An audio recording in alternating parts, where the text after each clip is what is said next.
Hello, I'm Catherine Rowan, and I'm here to speak about the Divine Mother and what benefit the concept of the Divine Mother has to each of us individually and also collectively. So let's start with who or what is the Divine Mother. For those of us who've had a more Western style upbringing, it's likely we've been brought up culturally in a religion where God is seen to be male. And yet, if we think about God as being the power of creation, even that, or we think about God as some concept beyond gender, then we can also see that maybe our perception of God is enhanced when we see God as being both male and female, not being one sex or gender or the other. So in quantum physics, if we boil it down to the basic building blocks of life, we have consciousness and energy. So consciousness and energy can be likened to, for example, like the wind and the air or the ocean and the wave. Everything is consciousness. Both the air and the wind is also air, but it's the power of the wind to create or to destroy. Similarly, the same with the ocean. It's all water, but the wave is the power of the ocean that creates or destroys. Both like the waves and the air can be harnessed for power, for energy, and they are in various forms. So coming back to this idea of consciousness and energy, energy is also consciousness, but it's the power of consciousness to create. And therefore, in sort of many pre-religious traditions, the energy, the power of consciousness to create is personified as being in female form, because when we look at these ancient traditions, it's not the specifics of the personification that matter so much as what that personification is pointing to. These are personifications of usually cosmic phenomena. So the traditions that I'm most familiar with regard to, where I'm drawing my understanding from, are some of the Indian traditions. And of course, as you can see, I am not Indian by ethnicity or even by birth. I haven't lived in India. However, I have been drawn to teachers of the Indian traditions. In my case, in particular, Kashmir Shaivism and Sri Vidya. And these systems are, as I see it, they're like pictorial quantum physics. So when we talk of the Divine Mother in these traditions, we're talking of that which gave birth to the entire universe, personified as in female form. I believe, just from the point of view that, in the past, when humans were using powers of observation and the concept as above, so below, or the way it's put in other traditions is man, meaning man and woman, humans are created in God's image. So just from this, by observation, it's the female that gives birth. Those born with female bodies, the double X chromosome. These are the beings that have the power to give birth. So therefore, of course, you would personify that which gave birth to the entire universe as in female form.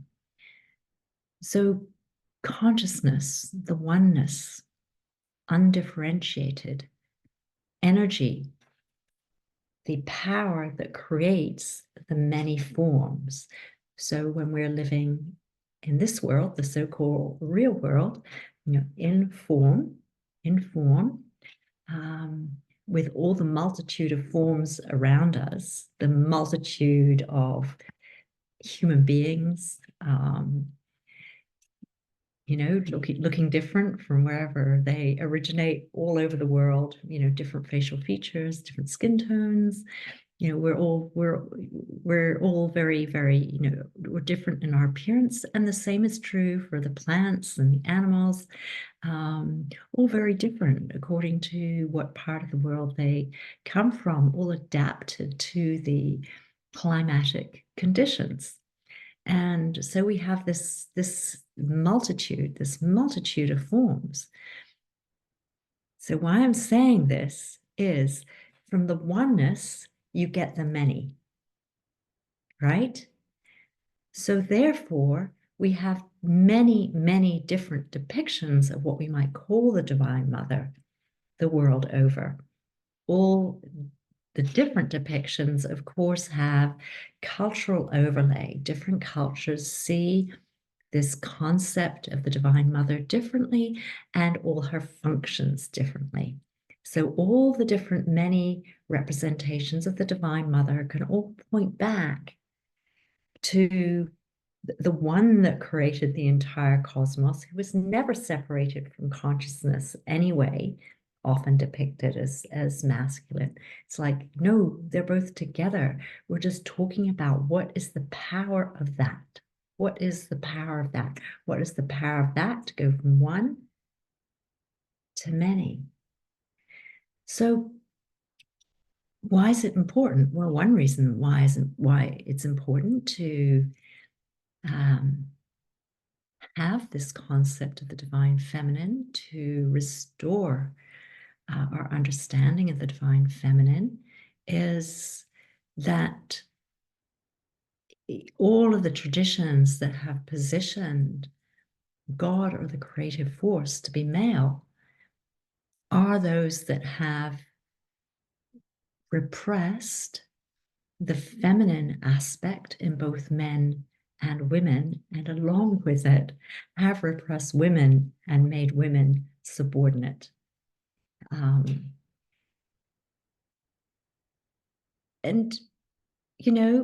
I know different people will have different views on this, but if you just think about it logically and rationally, it's why would you have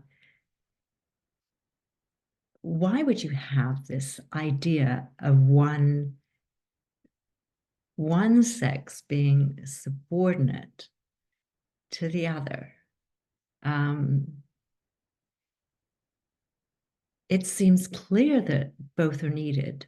Obviously, both are needed to create life. But it's through the female form that life gestates, is given birth to, and is nurtured in the early days after birth. There's dependence on the mother in particular. So here's one reason for honoring the Divine Mother, right? We're acknowledging that which gave birth to everything in the universe. That includes both women and men, and those who might consider themselves non-binary, because there's always a spectrum. This is the interesting thing about there's the one and there's the many. From that perspective, there's no two. It's actually only the mind that divides into two. And the mind does divide into male and female. And of course, we live in a time when this concept is being challenged by many, saying, no, There's a whole area between those two poles, and that's true of everything. Everything that we divide into two, there's actually a whole spectrum. It's where we put the line. You know, we have a lot of divisions into two in the world. Yes, the male female has been one, black and white has been another. It's not that simple. And at least once you start looking at things from this way, there's the one and there's the many. There's consciousness, there's energy. Energy is power to create. And another thing that I think is that important is when we see that as feminine or female, that power to create, so that the female is power, then we've got to relook at all of our concepts of power and ask, what is power? I mean, it's the creative power. In this sense, it lives inside each one of us, whether you're male or female.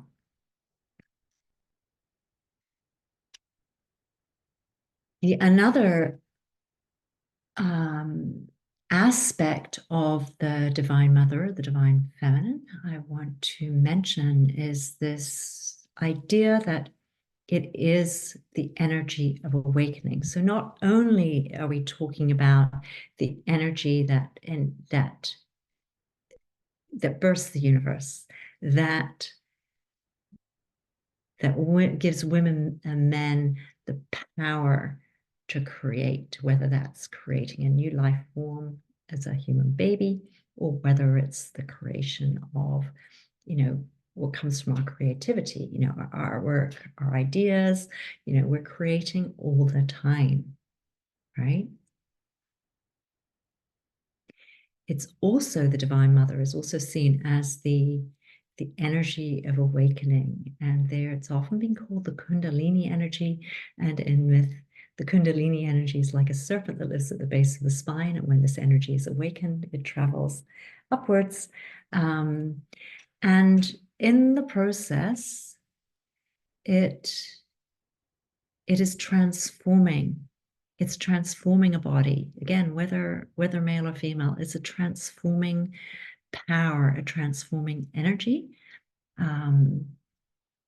What we're asked to do is to do a clearing out job, to make the passage of that energy, when and if it should awaken, to make the passage of that energy more as a smoother journey.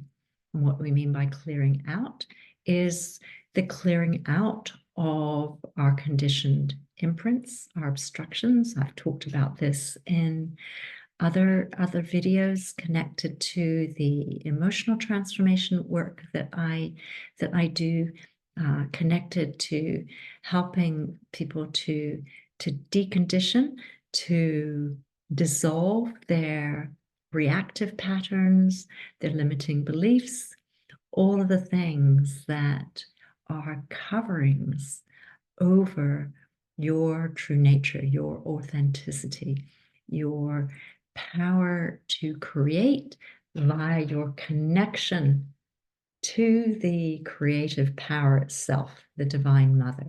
So here's another reason to start to think about this concept of the Divine Mother.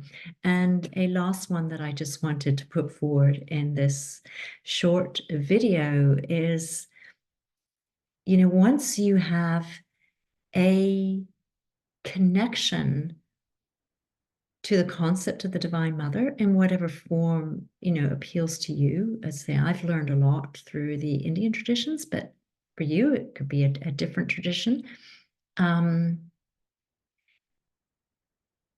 But having this concept of an ultimate Divine Mother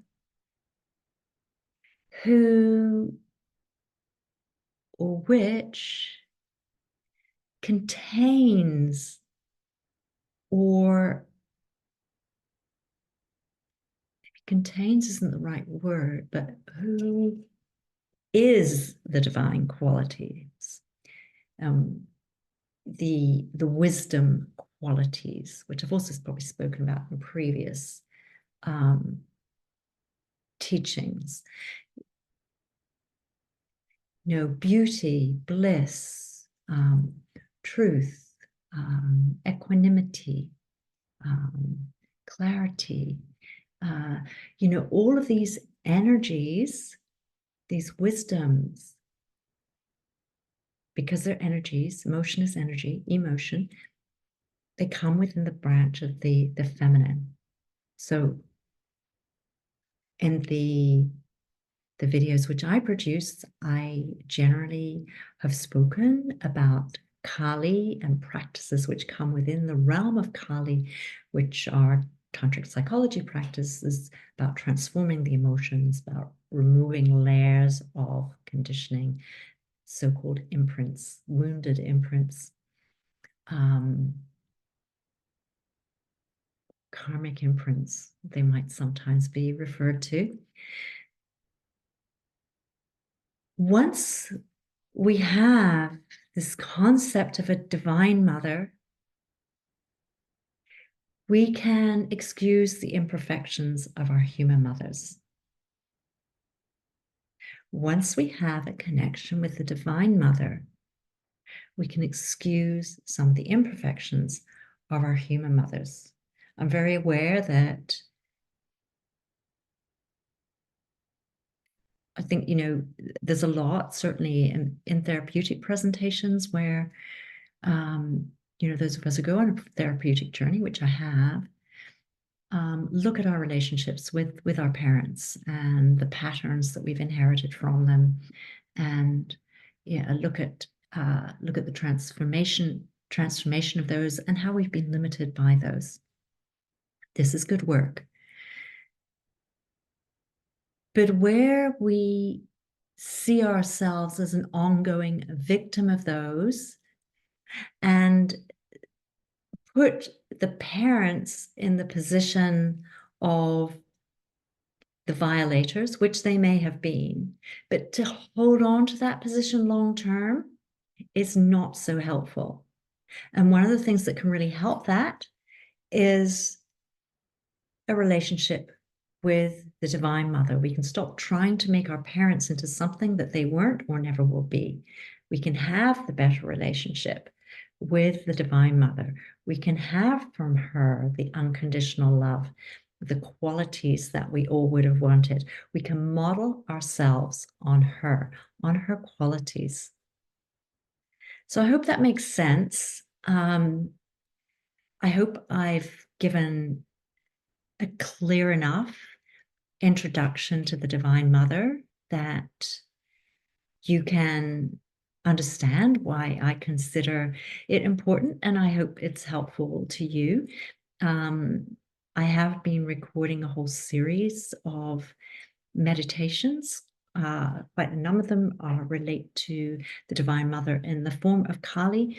Others relate to her in the form of Durga or another aspect, usually from the Indian tradition.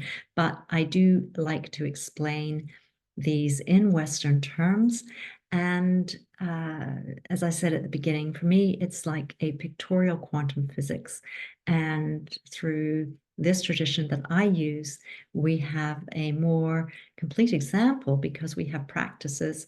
And in the European traditions, the pagan or Celtic traditions, which would be the traditions that I would come from in terms of where I live in the UK, and in terms of historically as well.